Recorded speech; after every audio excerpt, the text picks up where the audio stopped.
Қазақстан Республикасы президенті Қасым-Жомарт Кемелұлы Тоқаевтың Ана тілі республикалық газетіне жарияланған мақаласын бүгін оқып біраз марқайып жатырмыз. Онда көптеген мәселелер айтылып көрсетілген болатын. Ең басы еліміздің басшысы ашық, анық және қатты айтқан сөздері де жанымызға жақсы, жүрекке жылы тиіп жатыр. Енді ең қомақты саясаткерлердің көп айтатындары да бұл жаңадағы әлеуметтік желілерде көп айтылатын дүниенің бұл әрине қазақ тілі мәселесін көтерген болатын. Енді қазақ тілі мәселесіне келетін болсақ, расында да шынтып айтқанда Құнанбайдың өзі айтқан еді, еліміз қазақ халқы тізгін ұстағанға қарап салтын түзейді дейді. Сондықтан да расында да мемлекеттік қызметке қабылдаған кезде, мемлекеттік қызметке барған кезде, әрине мемлекеттік жауапты лауазымды тұлғалардың барлығы да қазақ тілінде сөйлеген деген дұрыс әрине. Бірақ бұл жерде бұл көбінесе толеранттық жайында айтып кеткен болатын елдің басшысы. Енді толеранттыққа келгенде расында 30 жыл бойы тәуелсіздік алғаннан кейін енді қазақ тілін сөйлемейтін азаматтар өте аз. Мына жастардың арасына келетін болсақ та, өзіміз жастардың арасында біраз мәселе көтереміз, бірақ сонда барлығы да қазақ тілінде сөйлейді. Қазіргі таңда қазақша сөйлемейтін қазақ азаматы жоқ шығар. Бірақ соның өзінде де қазақша сөйлеуге ұялатын азаматтар да бар. Сондықтан да міне бұл санаға келетін мәселе. Көбінесе отбасында тәрбиеленетін нәрсе, қоғамда тәрбиеленетін нәрсе. Абайдың өзі де айтып кеткен болатын, адам баласын заман тәрбиелейді деп. Сондықтан да міне арамызда жүргенде де мына қазақ тілін көбінесе халықтың санасына енгізу жұмысы өте үлкен мәселе, өте үлкен қомақты алдағы тұрған біздің мақсат, міндет. Жаңадағы оған қоса Қасым-Жомарт Кемелұлы Тоқаев мына қазақ тілін ары қарай дамыту бойынша көп нәрсе айтқан болатын. Расында да 30 жылдың ішінде заңда қабылданды.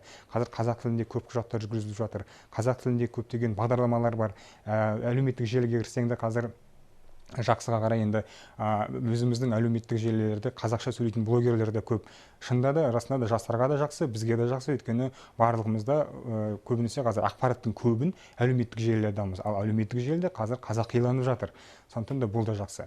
Оған да қосып айтатын зиялы қауымның арамызда, мысалы шынтып айтып келгенде мына Жабал Ерғалиұлы ағамыз да қазір әлеуметтік желіде көп мақалалар жариялап жатыр, оның барлығы да қазақ тілде. Оны оқиды, былай жаңадағы лайктарын қарасақ та, қарау параметрларын қарасақ та, жаңадағы критерийлерін оның барлығы да оқиды, жастар қарайды, жастар оның артынан сілтенеді. Оған қоса тағы айтып кететін жағдай, енді ақырын ғана зиялы қауымға келгендіктен, енді зиялы қауым жағдайы жайлы. Егер де мен өзім мысалы қазақша кітаптарды оқығанда ең жақсы көретін кітаптар 37-60 жылдар аралығында жазылған кітаптар. Әрине бұл Мағжан Жұмабаевтан бас, Сәкен Сейфуллиннің барлығы жазылған.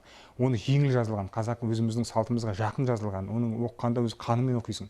Ал қазіргі кітаптар өкінішке орай оқу қиын. Енді мен айтып отырғаным ғылыми кітаптарды айтамын. Қазақша тілге аударымы өте қиын, жастарға қиын беріледі.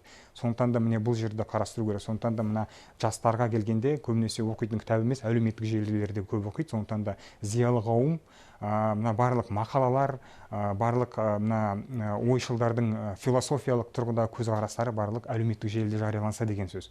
Қазір әлеуметтік желінің дегеніміз бұл процесс, бұл үрдіс. Яғни бұл жаман ба, жақсы ма, оны ойлау қажеті жоқ, ол бар, ол бізбен бірге, ол біздің жастарымыз тәрбиелеп жатыр. Сондықтан да тәрбиеге қосқанда мына әлеуметтік желілердің тәрбиеге қосатын үлесі көп. Сондықтан да зиялы қауымның сол жерде азаматтар тәрбиелеуге, жастар тәрбиелеуге көп үлесін қосу қажет. Қазіргі жастар расында да әлеуметтік желіге кіргенде көп нәрсе, көз бояушылық өте көп, бөліп кетеді жастарды, өйткені жастар кімге сілтеп, кімге еретінін білмейді. Көбінесе еретінде мысалы біздің шоу бизнесте жүретін азаматтарға еліктейді. Бірақ ол дұрыс па, жаман ба, оны да қадағалау керек, оны да зерделеу керек.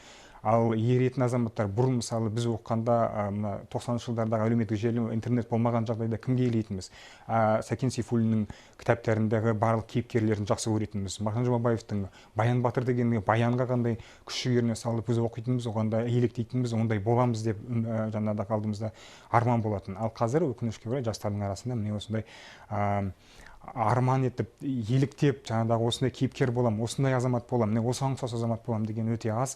Бардың өзінде оны интернет желісінде осындай позициялап, жаңадағы көп кеңейтіп, ашып, көрсетіп жатқан жоқ. Сондықтан да міне осындай еліміздің басшысының Қасым-Жомарт Кемелұлы Тоқаевтың көтеріп жатқан мәселелері өте тиянақты, өте қомақты, әсіресе жастар тәрбиелеу кезінде. Міне ол да айтып кететін жағдай. Мысалы, көбінесе отбасында тәрбие жүреді дейді, бірақ өкінішке орай қазір Абайдың тағы сөзі жаңадағы заман тәрбиелейді, әлеуметтік желі тәрбиелейді. Сонда бөрі бөлтіріп, бөрінің соңынан жақсы болғандықтан ермейді. неменеге еліктейді, соған жүре береді. Бірақ оған да байлап қарау керек. Мектептің арасында да, жастардың арасында да тәрбие жүргізгенде де міне осындай көптеген мәселелерді көтерді. Өзімізге жақсы ұнайды, жүрекке жылы тиіп жатыр. Оққанның өзінде де, мысалы, қазақша жақсы жазылған, мен орысшасы баламасында оқыдым, қазақшасында оқыдым, сондықтан да қазақшасы да жеңіл жазылған. сондықтан да осындай мақалалар, осындай философиялық ойлар, осындай ой түйіндер көп болса, әлеуметтік желіде көп болса, оған қоса қазір кітапты оқымайды дейді, бірақ мысалы кітапханаға барғанның өзінде де жастар бар, жастар оқиды.